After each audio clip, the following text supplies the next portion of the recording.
Hello friends. तो आज के ट्यूटोरियल में हम डिस्कस करने जा रहे हैं what is closure function in JavaScript. So closure functions are very important for the interview point of view as well as for the JavaScript basics. So हम यहाँ पर कवर करेंगे क्लोजर का क्या यूज़ होता है। तो suppose I am taken a variable here and this is the function fun1 और अगर मैंने ये x को फंक्शन के आउटर ब्लॉक में डिक्लेयर किया है और मैं यहाँ पर एक्सेस करना चाहती हूँ x की वैल्यू, तो ये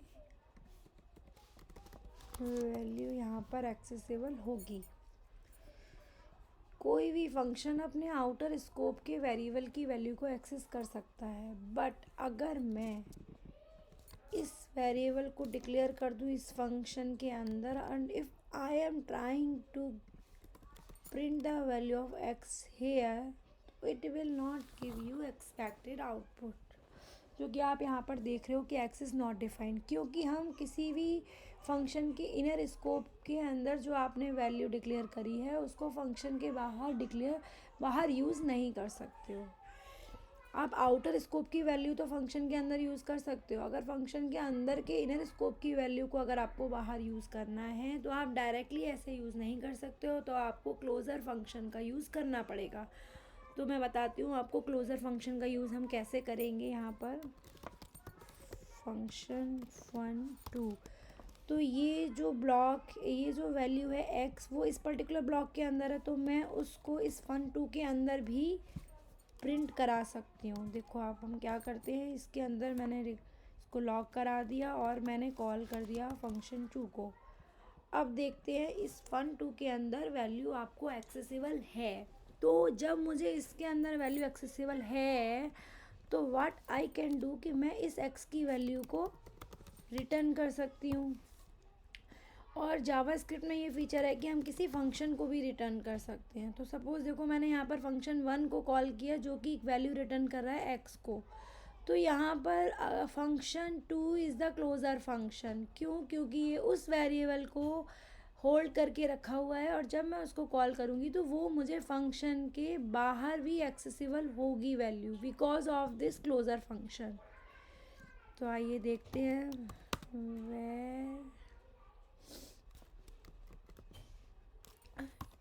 टू फंक्शन1, तो ये रिटर्न करेगा एक फंक्शन को। तो जब मुझे इसको लॉक कराना होगा तो मैं इस फंक्शन को यहाँ पर कॉल करके देखती हूँ, यहाँ पर वैल्यू आपको एक्सेसिबल होनी चाहिए। देखो आप x की वैल्यू आपको 100 मिल गई यहाँ पर, वो भी outside of this function scope. तो this is the benefit of closure function. Due to this I am able to access the value of this which is defined in the inner scope of this function.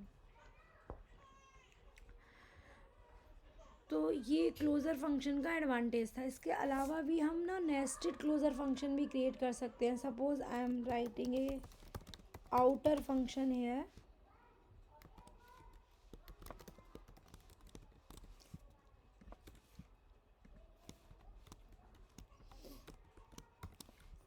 और अगर मैं यहाँ पर इसको भी return कर सकती हूँ, रिटर्न फंक्शन f1। तो मैं अगर यहाँ पर अगर हम कोई दूसरा वेरिएबल लेते हैं आउटर x करके और उसकी वैल्यू ली मैंने 10, तो ये आउटर x की वैल्यू भी मुझे इस फंक्शन के बाहर एक्सेसिबल हो सकती है due to closure function support. तो अगर मैं इसको रिटर्न कराऊंगी तो आप देखो यहाँ पर 10 रिटर्न होना चाहिए, बट इसको कॉल कैसे करेंगे क्योंकि हमने यहाँ पर नेस्टेड क्लोजर बना दिया है fun1 देन fun2। तो मैं सबसे पहले कॉल करूँगी आउटर फन फंक्शन को, उसके बाद में अगर मुझे ये रिटर्न वाली वैल्यू देखनी है तो मैं इसको कॉल कराऊंगी फन से।